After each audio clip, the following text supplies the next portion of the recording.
కథ పేరు మళ్ళీ మళ్ళీ వచ్చే రోజు. ఈ కథ గోదావరి ఊసులు పత్రికలో ప్రచురింపబడింది.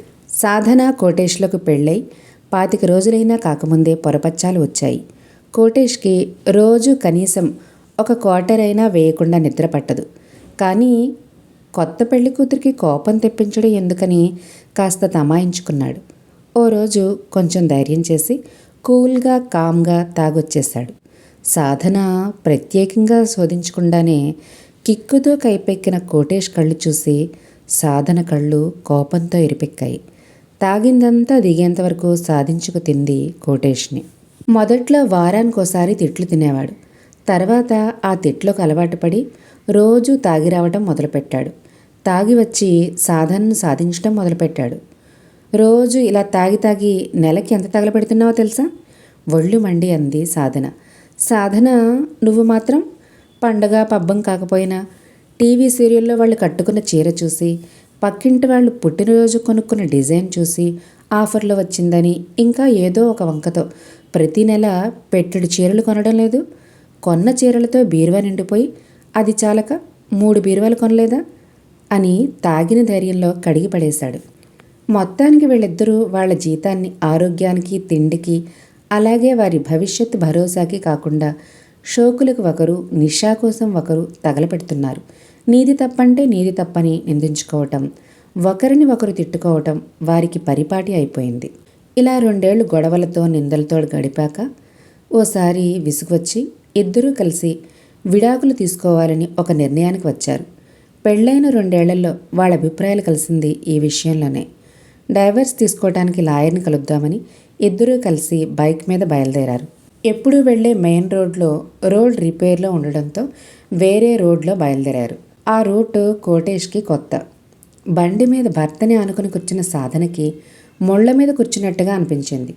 కోటేష్ పేరు కాకుండా కోటరేష్, కోపేష్ అని పెట్టాల్సిన వీడికి పేరు అని తిట్టుకుంటూ కోపంగా కామ్గా కూర్చుంది.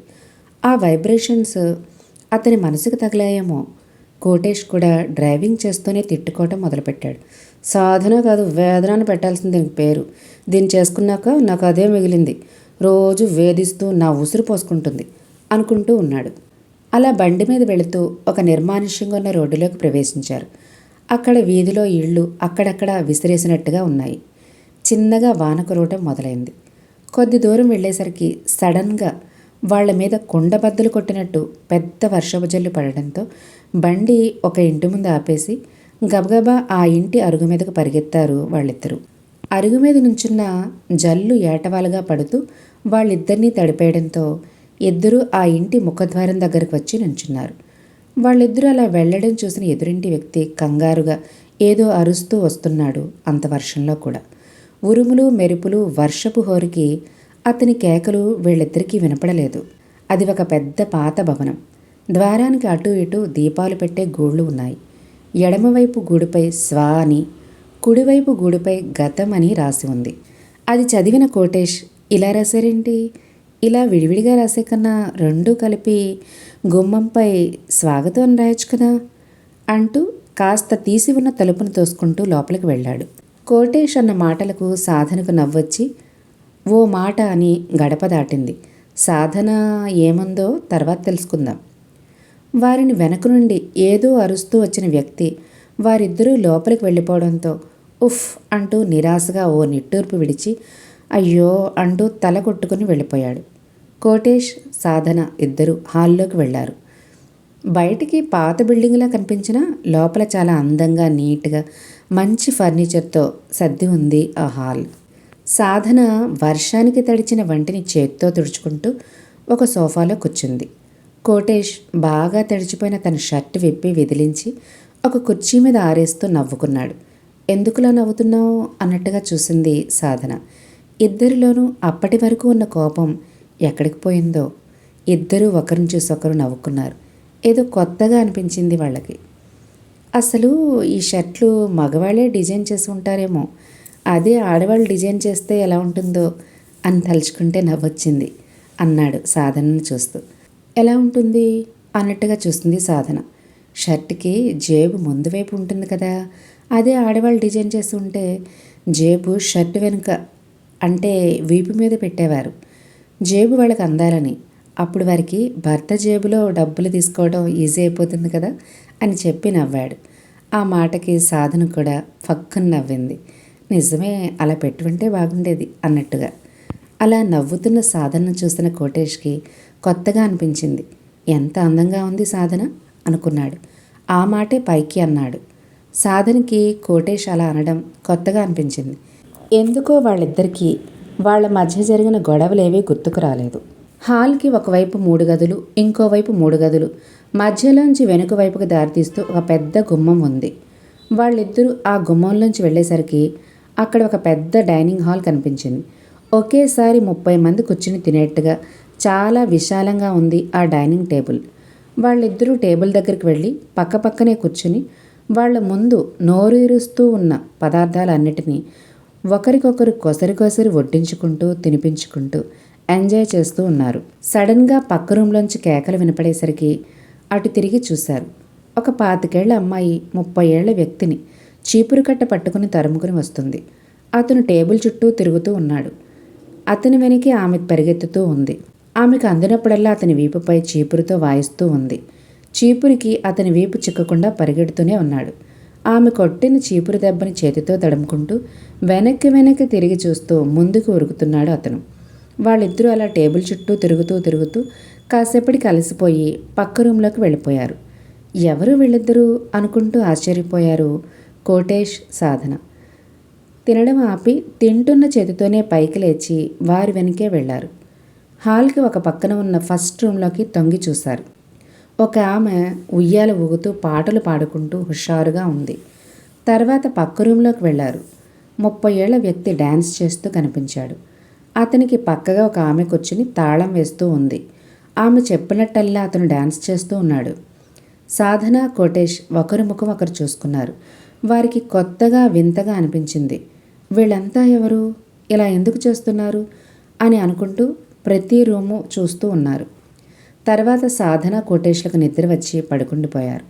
ఉదయాన్నే లేచి కళ్ళు తెరిచి చూశారు. కిటికీలోంచి సూర్యకిరణాలు వాళ్ల మీద పడేసరికి వారిద్దరికీ గతం గుర్తుకొచ్చింది. వెంటనే కోపం, విసుగు, చిరాకు అన్నీ వాళ్ల ముఖం మీదకు వచ్చి చేరాయి. ఒకరినొకరు బద్ధశత్రువుని చూసినట్టు కోపంగా చూసుకున్నారు. అదేంటి, మనం లాయర్ దగ్గరికి వెళ్దాం అనుకున్నాం కదా, ఇక్కడున్నావేంటి అనుకుంటూ గబగబా గుమ్మం బయటకు వచ్చేశారు. మాయా గడప దగ్గరికి వచ్చాక తల పైకెత్తి చూశారు. అక్కడ స్వాగతం అని రాసి ఉన్నదాన్ని చదివి లోపల ఏముందో చూద్దాం అనుకుంటూ గడప దాటి మళ్ళీ లోపలికి వెళ్లారు. లోనికి వెళ్ళగానే గతాన్ని మర్చిపోయారు. వెంటనే ఇద్దరిని ఎప్పుడూ లేని సంతోషం ఆవహించింది. ఒకరికొకరు ఎంతో అందంగా కనిపించారు. ఆనందంగా కౌగిలించుకున్నారు. ఇద్దరూ హాయిగా కబుర్లు చెప్పుకుంటూ తింటూ ఇల్లంతా తిరుగుతూ అలసిపోయి రాత్రి పడుకోవటం, ఉదయం మెలకు వచ్చి సూర్యకిరణాలు వాళ్ళ మీద పడగానే గతం గుర్తుకొచ్చి బయటకు రావటం, మళ్ళీ గడప దగ్గరకు వచ్చి స్వాగతం అని చదవటం, మళ్ళీ లోపలికి వెళ్ళిపోవటం, ఇలాగే ప్రతిరోజు జరుగుతూ ఉంది.